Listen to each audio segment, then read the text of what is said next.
जय हिंद विद्यार्थी मित्रांनो, आज झालेला पेपर मुंबई कारागृहाचे आपण विश्लेषण बघणार आहोत. तर पहा, पहिला प्रश्न मराठीचा 55 क्रमांकाचा, जर्जर या शब्दाची विरुद्धार्थी शब्द कोणता? तर निरोगी. त्यानंतर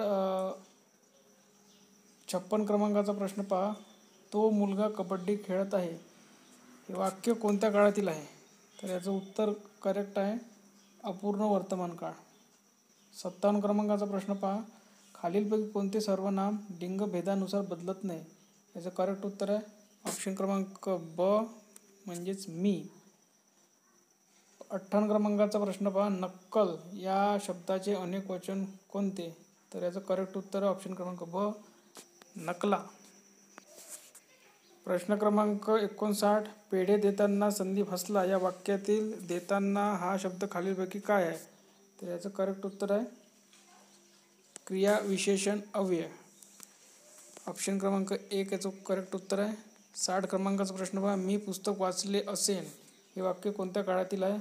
याचं करेक्ट उत्तर आहे पूर्ण भविष्य काळ. नेक्स्ट प्रश्न पहा, 61 क्रमांकाचा, खालीलपैकी विशेषणामाचा कोणता गट बरोबर आहे? याचं करेक्ट उत्तर आहे विशेषनाम म्हणजे नाशिक, सह्याद्री आणि अमेय. अमेय पुराचं नाव आहे, सह्याद्री पर्वत आहे आणि नाशिक हे शहर आहे.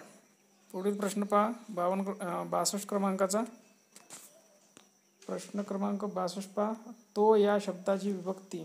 तर याचं करेक्ट उत्तर आहे प्रथम, ऑप्शन क्रमांक ब करेक्ट उत्तर आहे. 63 क्रमांकाचा प्रश्न पहा, 10 मुली या शब्दातील 10 हा शब्द कोणते विशेषण आहे? तर याचं करेक्ट उत्तर आहे संख्या विशेषण. नेक्स्ट प्रश्न पहा, प्रश्न क्रमांक आहे 64, पाय धु तर म्हणे तोडे केवड्याचे या म्हणीचा अर्थ खालीलपैकी कोणता? याचं करेक्ट उत्तर आहे स्वतःचे काम सोडून नको त्या चौकशा करणे म्हणजे भलतंच विचारणे. ठीक आहे.